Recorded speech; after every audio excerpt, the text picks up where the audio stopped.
The man known to history as Marco Polo was born around 1254 into a wealthy merchant family in the city of Venice. Marco's father was Niccolo Polo, a prosperous merchant.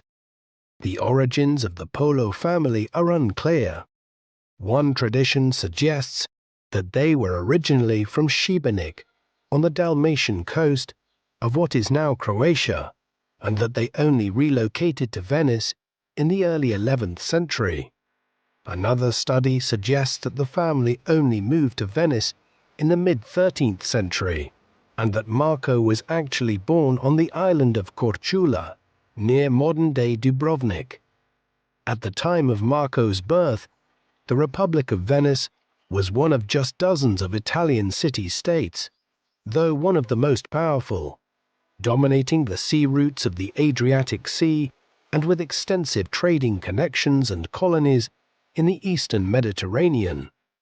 Numerous studies have proposed that Marco was actually born in one of Venice's trading stations or colonies abroad, perhaps even in Constantinople, the medieval name for Istanbul and the capital of the Byzantine Empire at the time. The wider consensus, however, is that Venice itself was his place of birth. According to the traditional account found in The Travels of Marco Polo, Niccolo and his brother, Maffeo, left Venice in 1253 on what would become an extensive trading voyage. Early the following year, Niccolo's pregnant wife gave birth to a boy named Marco, after Saint Mark, Venice's patron saint. Marco's mother, whose name is unknown, died when her son was still a child. As his father was away on his trading mission, young Marco was brought up by an aunt and uncle. Away from Venice, it is likely that Niccolo Polo would not have even known that his wife was pregnant when he left the city in 1253. Before delving any further into the life and travels of Marco Polo, it is worth reflecting first on the book from which nearly all of our information on this mercurial Italian traveler is derived.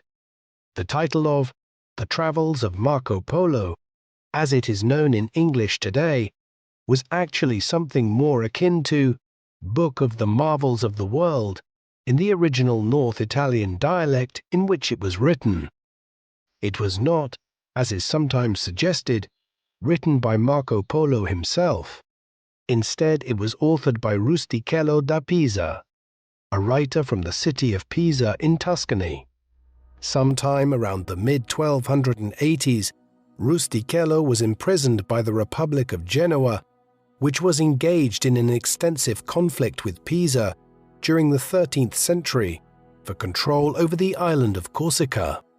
He was still in a prison in Genoa years later when he was joined by Marco Polo, who had himself been detained by the Genoans during a conflict with Venice. Polo was soon released from prison. By that time, he had related the stories of his travels across Asia extensively to Rustichello, and the Pisan later wrote them up and published them. This was in manuscript form, and in the 14th century, hundreds of copies in various French and Italian dialects were circulating around Europe, indicating its popularity as a travelogue. Nearly all of what follows is based on The Travels of Marco Polo. Scholars have found no major reasons to dispute the accuracy of what Polo related to Rustichello or how the Pisan writer recounted it in print. The curiosities about the world which Polo encountered in Central Asia and China would have been so unusual to European readers in the late medieval period that he would not have needed to exaggerate in order to make his work of wide interest. The Venice that Marco Polo grew up in was a thriving commercial center, with trading interests as far afield as Constantinople, the Black Sea, the Levant, and Alexandria in Egypt. The city's merchants had become rich on the back of acting as the major go-between for goods coming from India and the Far East to the Middle East, and which were then carried to Europe on Venetian merchant vessels. An embryonic banking and insurance system had developed in Venice and other cities like Genoa, Pisa, and Florence in the High Middle Ages to facilitate and finance this extremely lucrative trade. Venice had also become a major naval power in the process, with a huge merchant navy and a substantial fleet of war galleys. Indeed, so powerful were the Venetians that a half a century before Polo was born, the Venetians had largely co-opted the Fourth Crusade into conquering Constantinople and for a time occupying much of the lands of the Byzantine Empire. It was only in 1261 that the Byzantines managed to retake their capital, and when Marco's father and uncle had left Venice in 1253, it had been to head east to extend their trading interests at Constantinople, though they soon relocated northwards to the Italian trading stations in the Crimea. As significant as Venice's ties to Constantinople and the Eastern Mediterranean were, Marco Polo's life would be shaped by developments much further to the east. The Mongols, a major tribespeople from the Chinese end of the Asian steppe, had burst onto the global stage at the beginning of the 13th century after a warlord named Genghis Khan had united the divided tribes into a confederation and had begun extensive military campaigns in both China and in Central Asia. By the time of Genghis's death in 1226, the Mongols had expanded as far west as the Caspian Sea and launched raids into Eastern Europe. This continued under his successors, and by the time Marco was born in the mid-1250s, the Mongols were campaigning into the Crimea and Ukraine region, and into the Levant against the Muslim powers. They sacked the city of Baghdad in 1258. While the Mongol Empire would soon be divided up amongst the descendants of Genghis Khan, at its peak, their combined territories extended from the Black Sea and the Syrian desert in the west, all the way to the Yellow Sea and the eastern edges of Asia in the east. This all had major implications for European merchants like the Polos.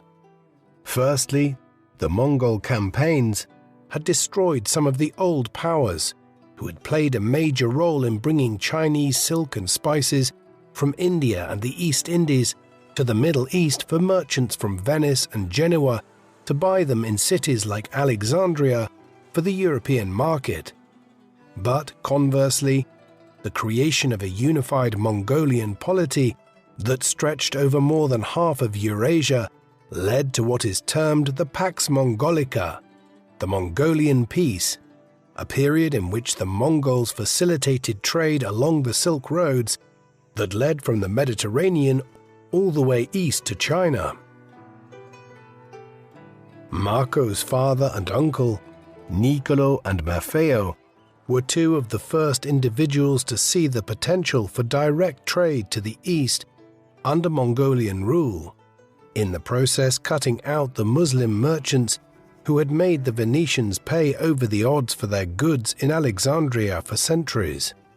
Hence the two brothers set off east from the Crimea in the early 1260s, traveling to Bukhara in modern-day Uzbekistan, a rich trading city where they lived for 3 years and learned various Mongolian dialects. In 1265, they received an invitation from the most powerful of the Mongol lords, Kublai Khan, who ruled China, to head east to visit his court at Khan Balik, on the site of modern-day Beijing. There the Polos found Kublai to be a wise and intelligent ruler. His mother was also a Nestorian Christian, a sect of Christianity that believed in the separation of Jesus Christ's human and divine forms, one which had flourished in Asia in medieval times. Thus Kublai was sympathetic to the Christian Polos, and they soon acquired trading concessions from him and a right of free passage around the Mongol territories. Armed with this, they loaded up on expensive goods like silks and spices, which were often worth more than their weight in gold back in Europe, and headed back west. By 1269, they arrived at the port of Acre in modern-day Israel, and then headed on the last leg of their journey home to Venice, arriving there either in late 1269 or into 1270. When Niccolò Polo returned to Venice after a 16-year absence, he met his 15-year-old son Marco for the first time. Rustichello did not provide much by way of detail on Marco's early life in The Travels of Marco Polo, and little is known about his childhood. He would have received some practical schooling in basic mathematics and about foreign currencies and commodities, the better to continue in the family mercantile trade in years to come. He would also have had some experience of being at sea by the time his father and brother returned to Venice. Such was the manner in which Venetians lived astride the Adriatic Sea. What we can be much surer about is that it was quickly decided in the early 1270s that when the Polos headed off on another trade mission, Marco would accompany them. There was not long to wait. They left Venice in the spring of 1271 to head for the Holy Land, where Italian mercantile activity was busy at the time to supply Acre and the other Crusader ports for the Ninth Crusade. There the Polos visited Jerusalem while they waited for the election of a new pope in Rome, in the hopes that the new head of the church would provide them with messages to take east to Kublai Khan. Eventually, though, they tired of an inordinately long election process and decided to strike out east for China once again, though not before receiving word that Pope Gregory X had been elected and that 2 friars would accompany them on their travels. It was the beginning of a 24-year odyssey. The party of 5 headed eastwards.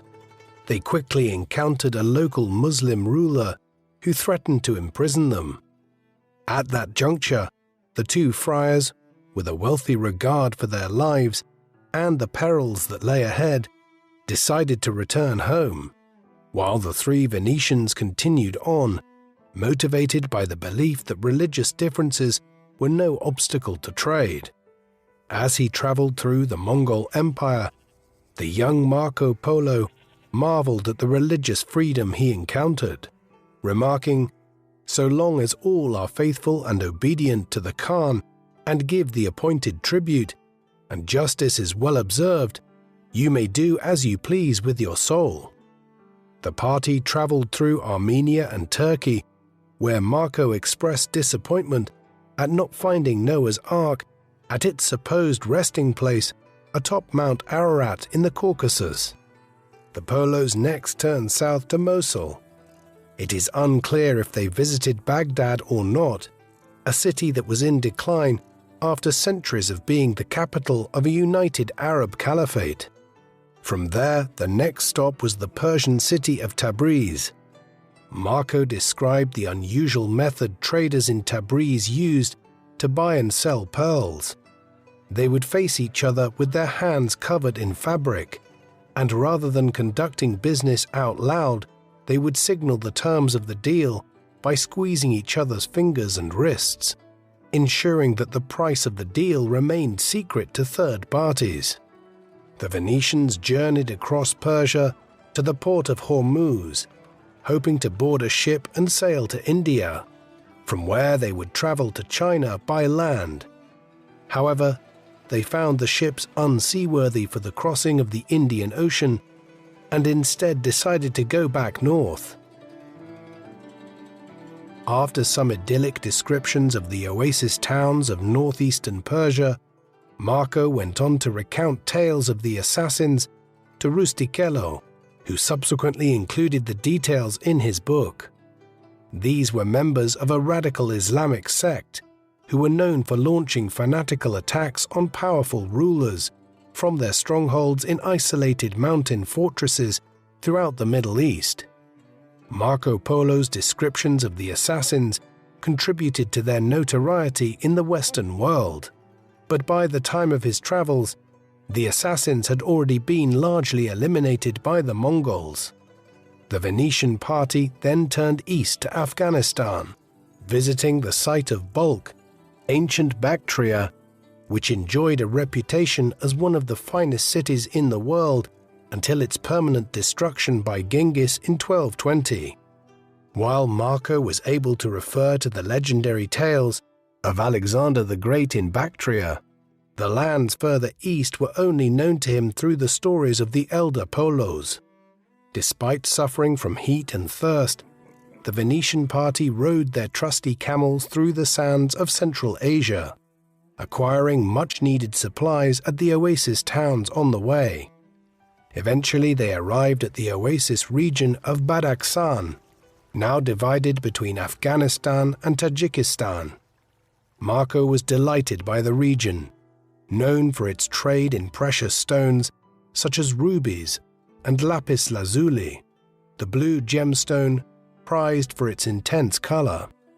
The young Venetian came to know the region well, as he fell ill, and the Polos had to stay for a year here until he recovered.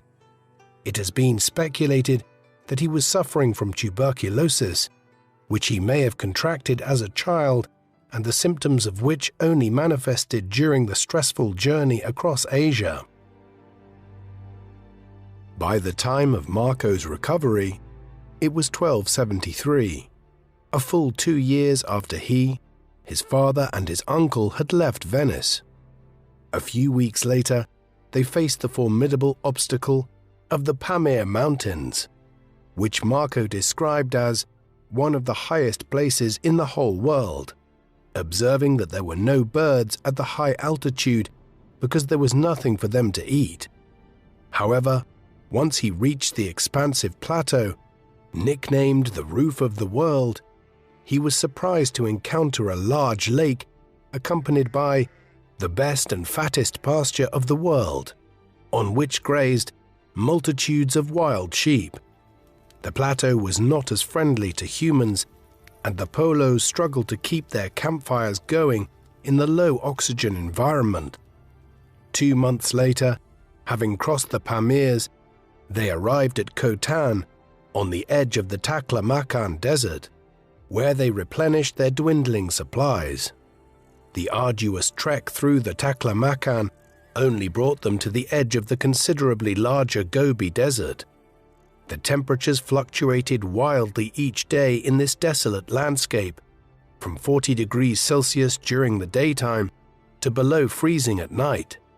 Marco later recollected hearing a phenomenon called the singing sands, caused by the wind on the dunes, which many interpreted at the time as the souls of those who had died in the desert crying out. At last the Venetian party arrived among the Tangut, a Tibetan people who had ruled over a sizable domain in western China before the Mongol conquest. Although he had been confused about the religion of the Buddhists during his earlier encounters with them, Marco expressed admiration for the devotion of the Tangut Buddhists and drew a number of parallels with Christianity, likening the worship of Buddha statues in different forms to the veneration of saints. He was less impressed by the morality of the lay people outside the monasteries, observing that the men frequently took up to 30 wives, and those who were too old could be replaced by a younger sister. Marco was more intrigued by the customs in the oasis town of Kumul, now known by its Chinese name of Hami, where the menfolk were so accommodating of guests from afar that they would invite them to sleep with their own wives for the duration of their stay, and the women were more than happy to oblige. Marco, who was in his late teens at the time, strongly implies that he was the beneficiary of such hospitality, a practice that enabled such remote communities to replenish an otherwise limited gene pool. Not long after leaving Kumul, The Polo spent almost a year carrying out their business at a place which Marco called Campcho, which has been identified with Jiangye in Gansu province in northwestern China. The longer he spent in the Mongol Empire, the more he praised its accomplishments. Despite Genghis's reputation as a bloodthirsty savage in Europe, Marco later stated, quote, "Genghis Khan was a very upright man, eloquent and of great valor, great wisdom, and great prowess," placing him on an equal footing with his childhood hero, Alexander the Great. He went as far as to claim that Genghis protected the inhabitants of cities that resisted him after he had conquered them. In his description of Genghis's life and conquests, Marco refers to a battle between Genghis and Prester John, the legendary Christian ruler in the East, who was defeated and lost his life. Marco's account claimed that Prester John was also known as the Ung Khan, a title given to Tokhril, a powerful Mongolian chieftain who had been Genghis's patron before the two men found themselves on opposite sides of a complex civil war back in the formative period of the Mongol polity. Traveling through Mongolia proper, Marco observed the customs and culture of the people here. Although his portrayal of Mongol family life served in part to challenge the European stereotype that the Mongols were savage barbarians, Marco greatly admired the Mongol warrior culture that enabled a small nomadic society to build the largest contiguous empire the world had ever seen in the space of just a few decades. The Polos eventually arrived at Kublai's summer palace at Chengdu, or the Upper Capital, where the Great Khan spent the 3 months from June to August. Better known to the English-speaking world as Xanadu, Marco painted a vivid picture of the Khan's marble palace, with its interior walls decorated with images of flora and fauna. These exotic animals could be seen throughout the palace and grounds, which stretched for 16 miles in length. Marco described another palace in the middle of the royal park made entirely from bamboo canes joined together with nails, marveling at the fact that the whole palace could be moved around like traditional Mongol tents. Marco's account of Xanadu gave the impression of a fantastical paradise, with golden drinking vessels that floated from the table to the Great Khan and back again, seemingly without anyone touching them. The description of Xanadu is a particularly famous section from the travels of Marco Polo, yet the Venetians' first meeting with the Great Khan actually took place in the palace of Khan Balik, which Marco claimed to be the largest building he had ever seen, with over 400 rooms in total, located on the site of what subsequently became the Forbidden City in Beijing. After prostrating themselves before the Khan, the 3 Venetians were received with honor by Kublai, who was curious to learn where Niccolo and Maffeo had been in the years since they last met. The 2 brothers presented the Great Khan with official documents from Pope Gregory, as well as a gift of the oil from the Holy Sepulchre in Jerusalem, which particularly delighted Kublai. Niccolo then presented Marco, referring to him as, quote, "My son and your man, whom as the dearest thing I had in this world, I have brought with great peril and ado from such distant lands to present him to you as your servant." Marco Polo, now 21 years old after 4 years of traveling, was now in the service of the Great Khan. One of the difficult elements of the travels of Marco Polo as a book is that Rustichello did not provide clear dates of when events occurred, perhaps because Marco was not around to elaborate on them by the time Rustichello was committing what the Venetian had told him in prison to paper.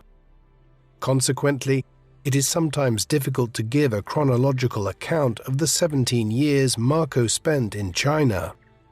The young Venetian claimed that Kublai held him in great favor, and he effectively became a member of the Khan's household, learning Mongolian in the process, which was just one of several languages Polo picked up on his travels. When Marco met Kublai in 1274, the Great Khan was already in his 60s. As one of Genghis Khan's many grandsons, his rise to become Supreme Khan had not been guaranteed, as the position was chosen by the descendants of Genghis in a Kuriltai or Great Assembly.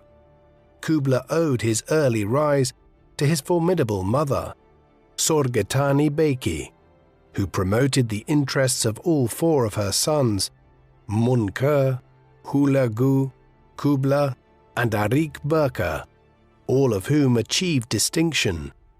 During the 1250s, Kublai proved himself as a military leader, helping his brother Munkur conquer the kingdom of Dali in southwest China. When Munkur died in 1259, a power struggle followed between Kublai and his brother, Arik Burka, from which Kublai emerged victorious in 1264. The Great Khan treated his younger brother with magnanimity, though Arik Burka's unexpected death 2 years later fueled rumors that he had been poisoned. Once he had secured his authority among the Mongols, Kublai resumed his campaigns in China, and these were the backdrop against which Marco spent his time in the Far East. The Mongols had already adopted many Chinese customs, and Marco was impressed by the sophistication of an economy that used paper money. As a traveling merchant, he appreciated how a paper currency that was accepted throughout the empire was much easier and safer to carry compared to large quantities of gold and silver that European merchants used as their means of exchange. In 1271, Kublai laid claim to the Chinese Empire by proclaiming the Yuan dynasty with himself as emperor, and by 1279 he had eliminated the final vestiges of resistance from the Sung dynasty in southern China.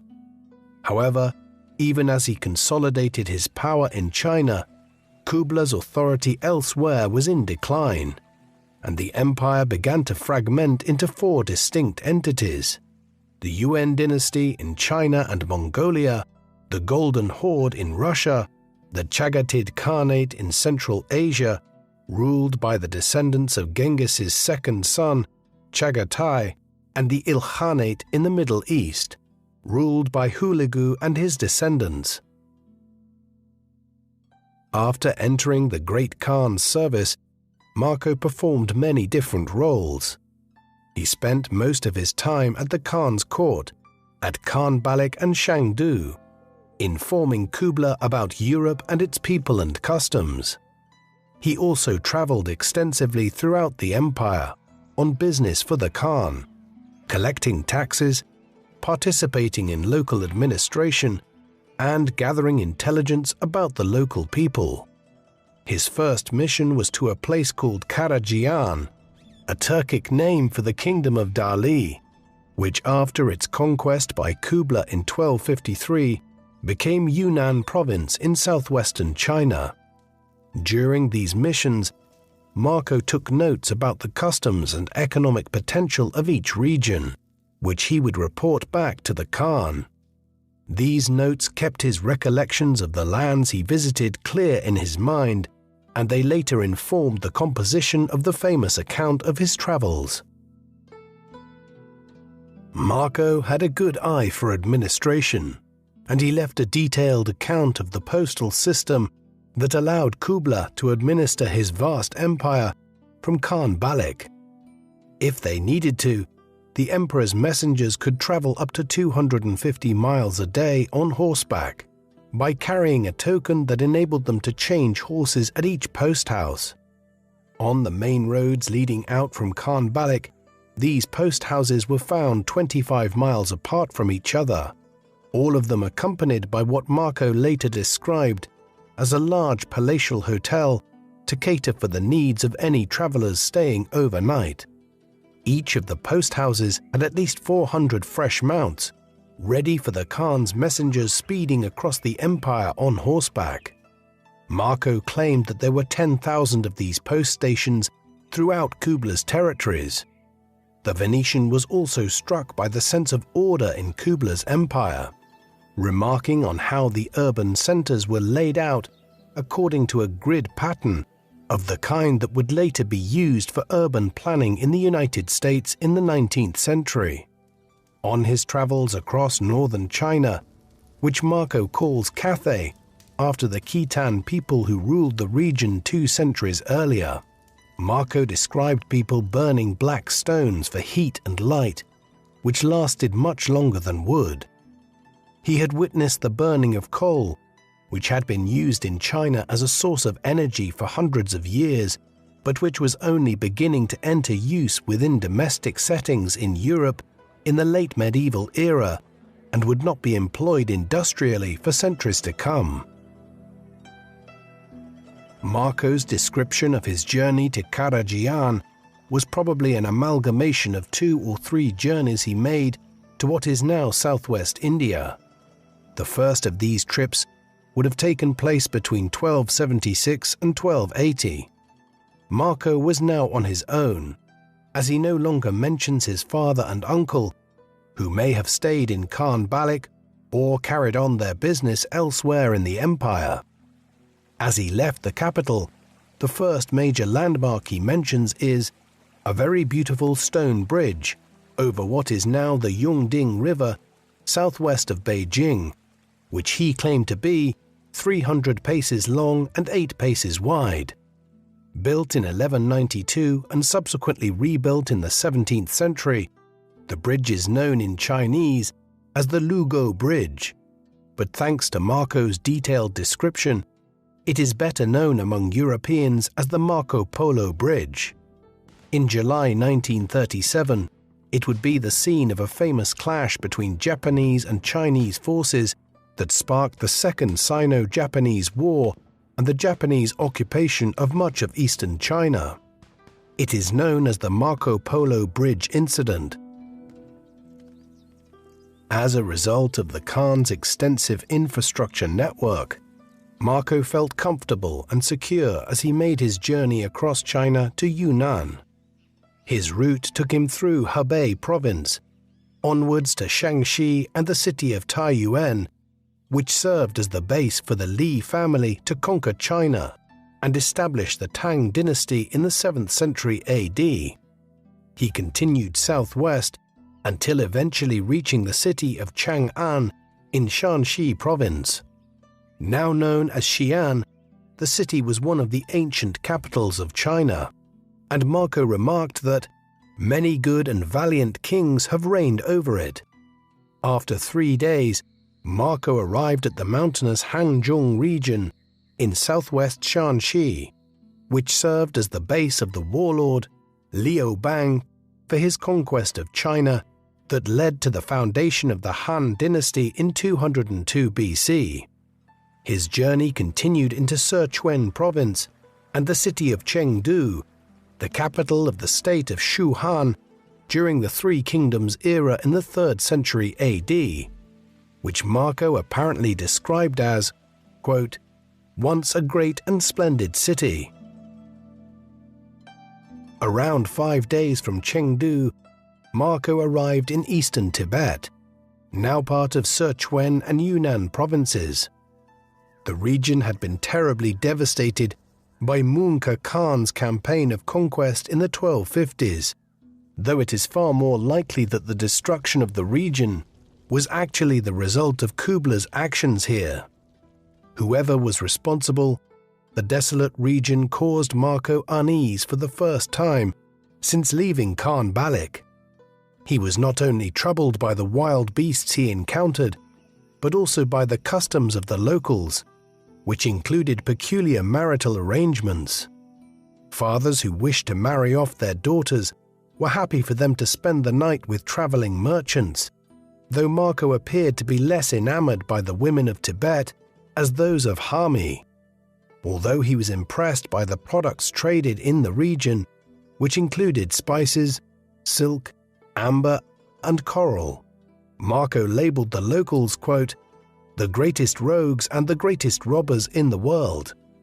He was further repulsed by the religious customs of the natives, writing that they practiced diabolic arts, including rituals which they believed would influence the weather and bring rain and thunder at any time. After another 20 days on the road, Marco arrived at a city he called Kaidu, now Xichang in southern Sichuan. Having already described the use of paper money earlier in his account, Marco outlined how the people here used blocks of salt as currency. This could be exchanged for gold, which was plentiful in the region, as the people who lived in the mountains could find it easily in the lakes and rivers by simply panning for it. This enabled traveling merchants to make a healthy profit by arbitraging the different rates in the city and the more remote areas of the country. Marco himself may have made some money in this manner. After his trek through Tibet, Marco arrived at the province of Karajian, or Eastern Yunnan, where he later claimed he encountered a hideous creature which he described as a serpent with 2 short front legs, a large head, and a mouth so large as to swallow a man in one go. These were crocodiles, the gall of which was used by the Chinese for medicinal purposes, both to heal wounds and to increase fertility among women. This was highly prized and could fetch high prices, while the meat from the crocodile was also sold as a delicacy. Marco continued his journey west to a place he called Unxian, modern-day Baoshan, in western Yunnan, near the Chinese border with modern-day Myanmar or Burma. In his later account of the local customs, Marco observed that while the men devoted themselves to hunting and fighting, the women did all the work at home with the assistance of male captive slaves. While this was not too dissimilar to the Mongol practice, Marco reported with bewilderment that whenever a woman gives birth to a child, the man joins the baby in bed and remains there for the next 40 days while the woman goes back to managing the household. While the tale had many doubters among Marco's contemporaries, modern anthropologists have observed similar practices among native populations in several other communities around the world. After describing the region, the travels of Marco Polo goes on to provide a detailed account of a recent battle between the Mongols and the king of Myanmar and Bengal. The whole region, including parts of modern-day Myanmar, had been part of the Kingdom of Dali, which was founded in the early 10th century AD and later became a vassal of the Chinese Sung dynasty. Kublai's conquest of Dali in the 1250s allowed the Mongols to threaten the Sung dynasty's western flank, but the region was subject to frequent rebellions. Amidst the instability of the region, the Burmese attacked the Mongols in 1272. The battle that Marco noted was fought near Baoshan in 1277, pitting a Mongol cavalry force against a far larger Burmese army of 40,000, with cavalry and infantry, as well as 2,000 elephants. Although the elephants caused the Mongol horses to take fright, the Mongols dismounted to fight on foot and managed to drive off the elephants with bows and arrows before engaging in hand-to-hand combat to seal their victory. The Mongols captured 200 of the enemy elephants and presented them as gifts to the Khan. This Mongol invasion of Burma took place in the years after the Polos arrived at Kublai's court, and Marco would have known a lot about how it proceeded from reports reaching the Mongol court. Years later, Marco also described the country of Mien, or Myanmar, to Rustichello, and the Pisan included these details in his book. According to Marco, the journey to the capital of Myanmar took 15 days riding. Quote, through vast jungles teeming with elephants, unicorns, and other wild beasts. Marco does not give any further detail about these unicorns, but he was most likely referring to the Asian rhinoceros, the horns of which were prized for medicinal purposes. After leaving the jungle, he arrived at what he called the city of Mien, the ancient Burmese capital of Pagan. The city was famous for its pagodas, and Marco focused on a pair, one in silver and the other in gold, which were built on the tomb of one of the Burmese kings. He then went on to relate the Mongol conquest of Myanmar, claiming that Kublai had sent forth a large number of court jesters and acrobats, reinforced by regular soldiers. After they defeated the Burmese, the Mongols were astonished to see the pagodas and proposed carrying off the gold and silver for the Khan, but Kublai refused, since he did not wish to cause resentment among the Burmese by plundering the tomb of one of their great kings. In his description of neighboring Bengal, which was conquered by the Mongols in 1284, Marco observed the trade not only of spices with India, but also of slave girls and prisoners of war who were made into eunuchs after being captured. Marco then related his visit to the kingdom of Cao or Jiaozhe, in what is now northern Vietnam. Although the Mongols had first invaded the country in 1257 and sacked its capital, forcing the kingdom to submit to the Khan in 1261, Jiaozhe revolted in the late 1270s, and sporadic fighting took place over the following decade. Again, these latter events occurred while Marco was in the Far East himself. After Vietnam, Marco began his return journey to Khan Balik, traveling through parts of eastern Yunnan and Sichuan. At Guizhou, located east of the modern-day city of Chongqing, Marco encountered fearsome lions who threatened to attack traveling merchants during the night, forcing them to sleep on a raft on the river. In order to defend themselves from these beasts, Marco claimed that the men would train a pair of wolves to work with them to kill the lions. It took 12 days for Marco to go from Guizhou to Chengdu, where he retraced his steps back to the capital. After the account of his travels into southwest China, Myanmar, Bengal, and Vietnam, there is then an itinerary of the Venetians' travels into eastern China, presented in the Travels of Marco Polo, although once again, Marco probably made several such trips which were later presented as one long journey by Rustichello to make the account more readable. While the beginning of the journey took him over the Marco Polo Bridge at the city of Zhuozhou in Hebei province, he turned due south to Hejian and thence to Zhangzhou, where he observed the production of pure white salt, which was exported to other parts of the empire, making its inhabitants wealthy and generating tax revenues for the Khan. He probably followed the course of the Grand Canal until he arrived at Jining, which Polo described as a busy river port with one channel following west to the province of Cathay, or northern China, and another following east towards the province of Manzi, a term that Marco used to describe the recently conquered Sung dynasty in southern China.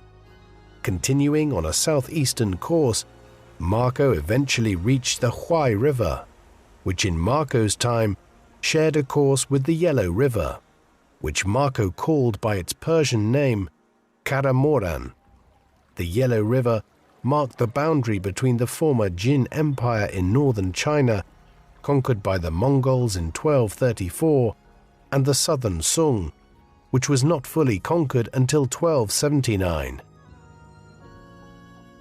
The travels of Marco Polo went on to give an account of the Mongol conquest of the southern Sung, whose ruler was referred to as Fakfur, a term used by Persian and Arab historians meaning son of God, roughly corresponding to the Chinese Tianzi, or Son of Heaven. In 1268, Kublai dispatched a general named Ba Yan 100 Eyes at the head of a cavalry force of up to 200,000 men, supported by a river fleet, to invade the Sung Empire. Marco describes how Ba Yan had requested submission from 5 cities on his path, all of which refused. The Mongol commander simply bypassed them and continued on his march, knowing that Kublai was following behind with reinforcements. Once he arrived at the 6th city that refused to submit, he stormed the city and massacred the inhabitants. Ba Yan took several other cities in quick succession and headed straight for the capital, the city of Hangzhou, which Marco called Chuinsai.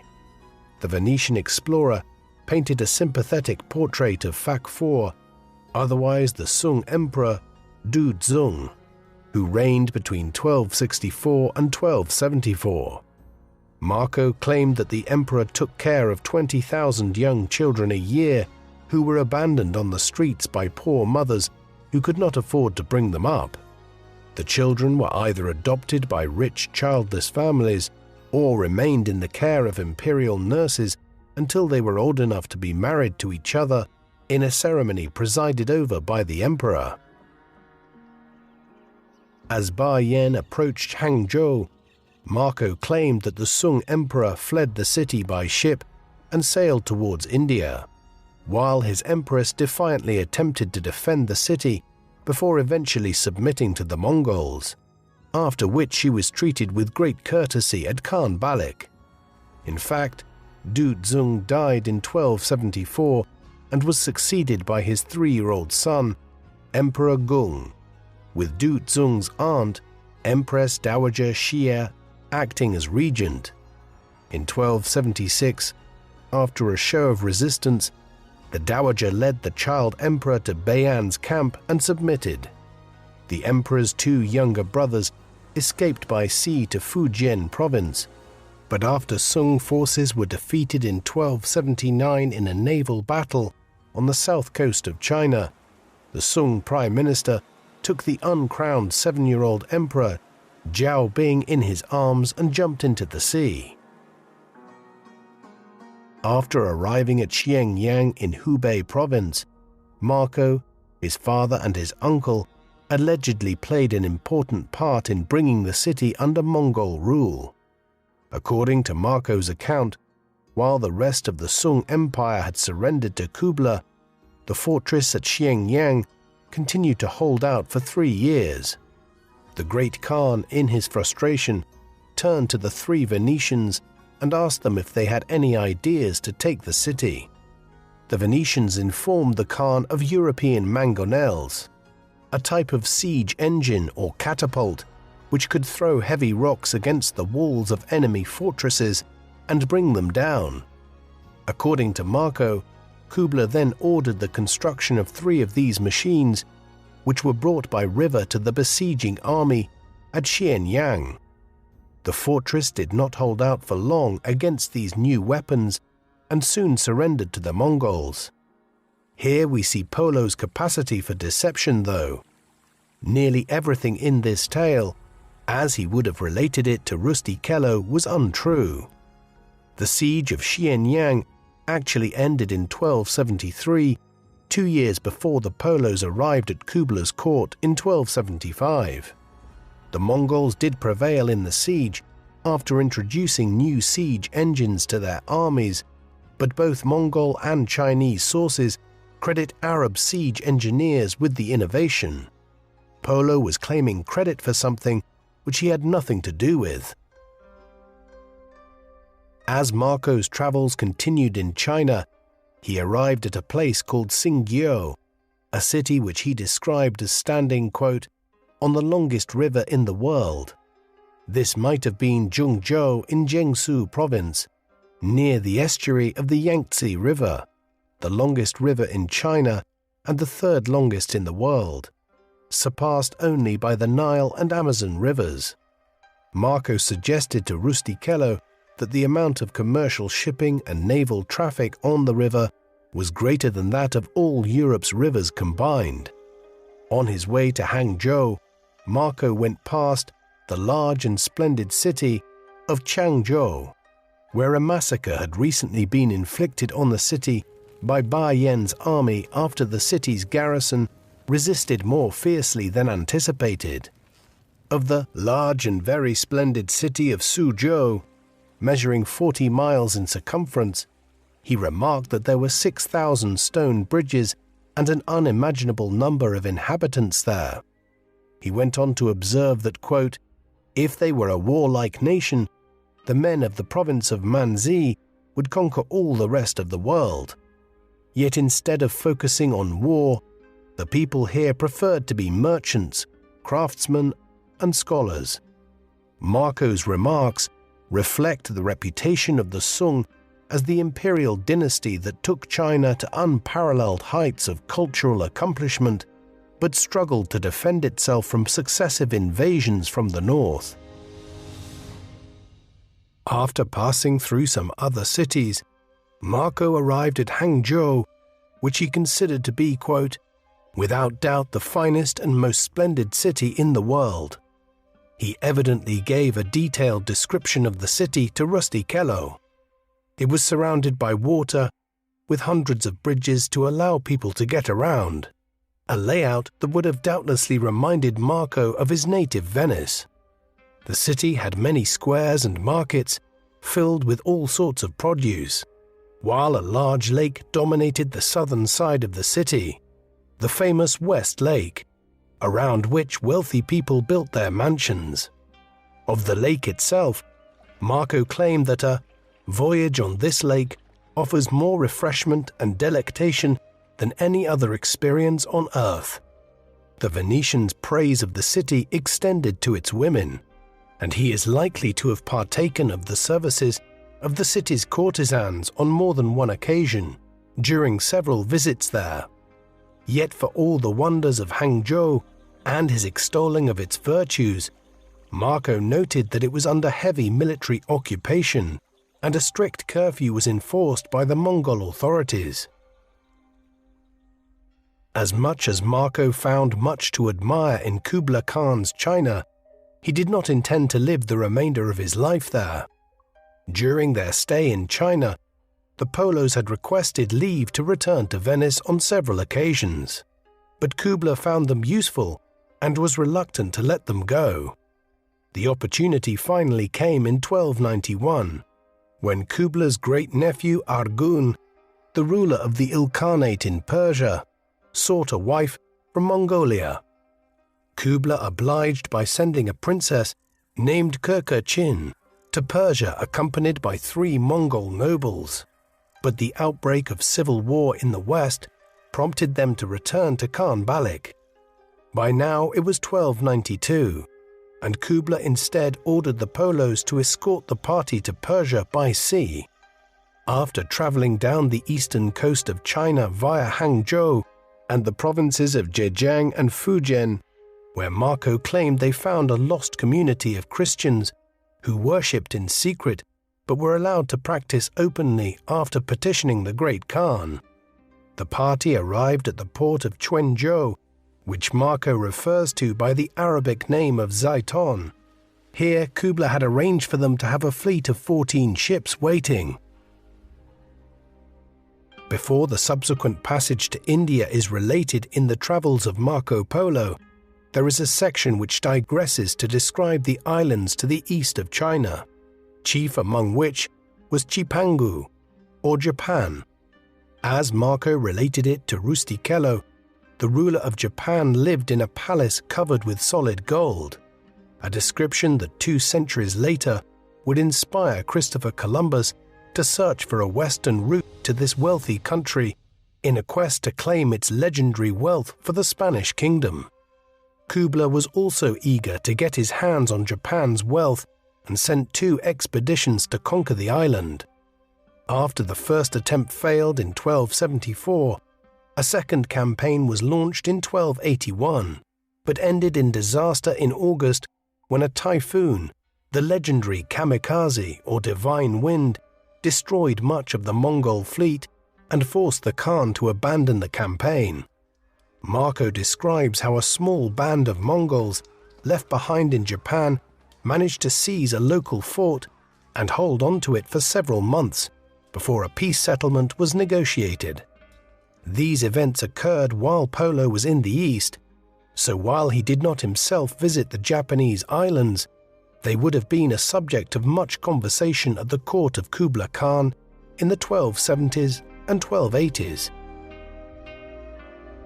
After leaving Quanzhou, Marco, his father and uncle, traveled 1,500 miles into the South China Sea to the Kingdom of Champa, roughly corresponding to the southern half of Vietnam.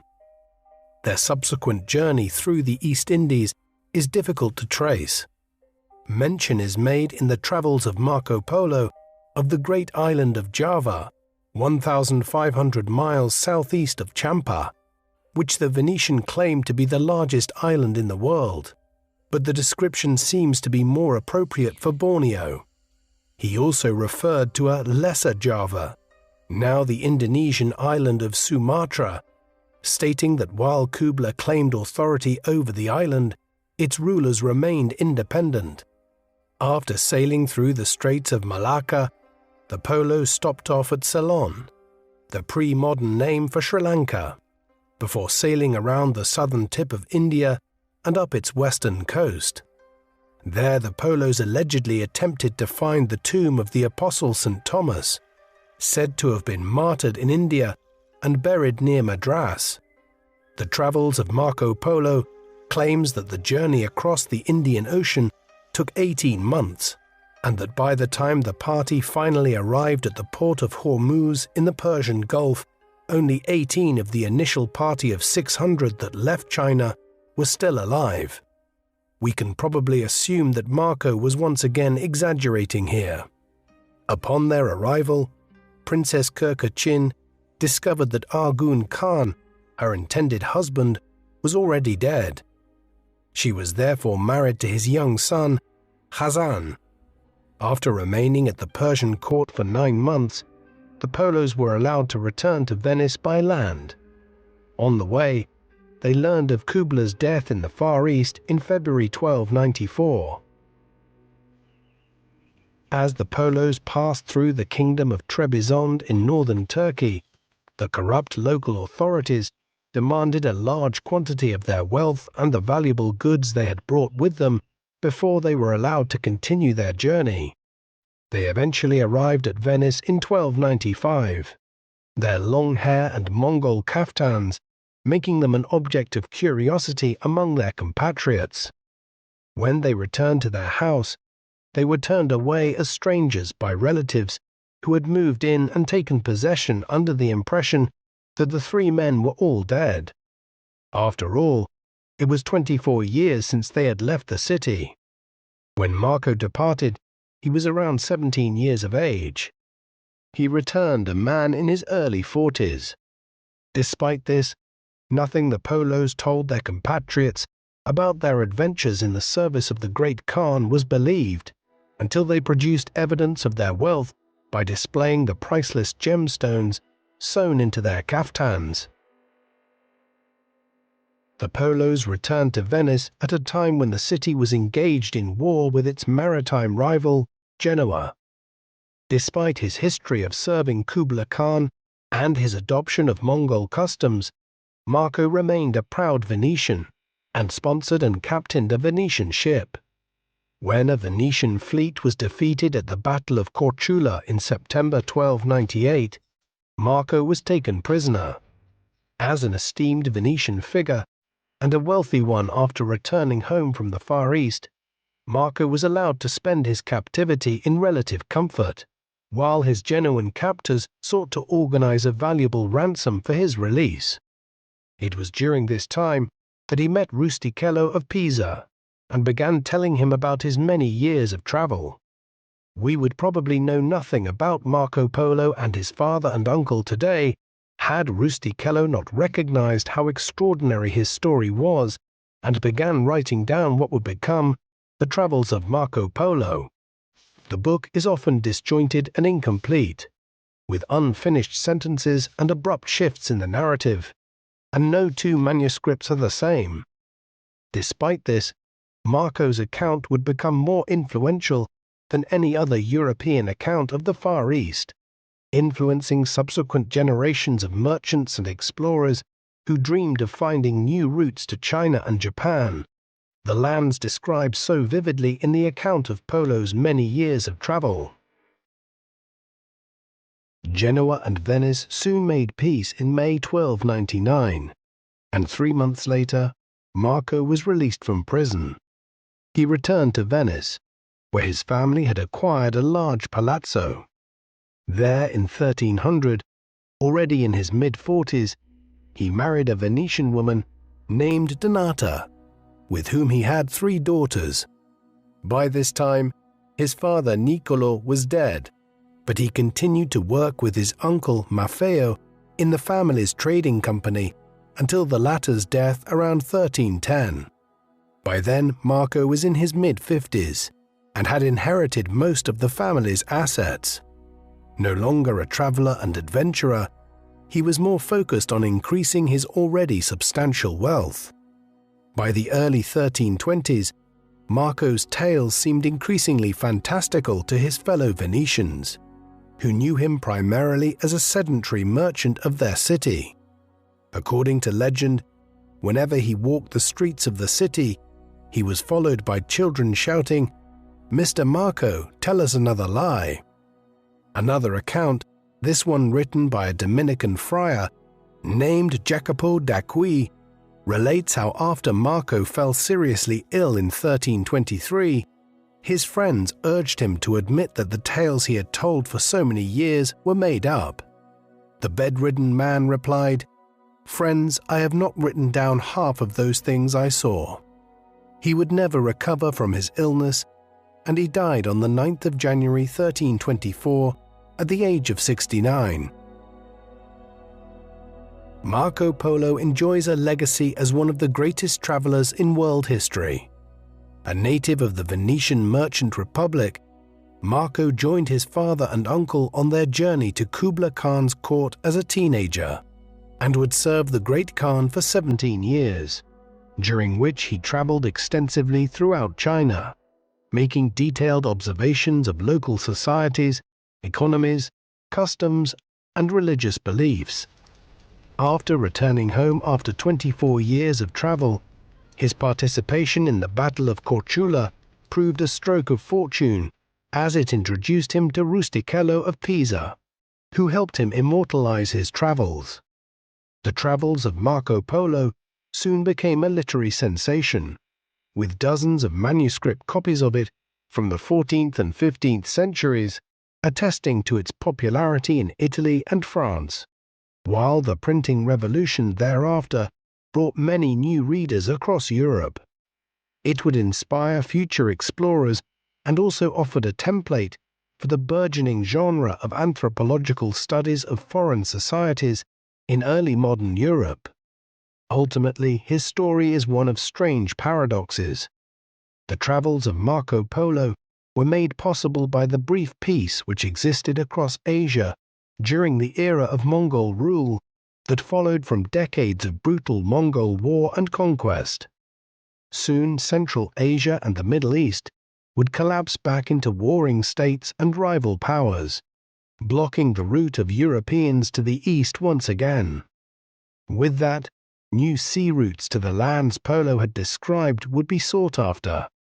Hence, in his own way, Polo was instrumental in opening the European mind to the possibility of new worlds to explore.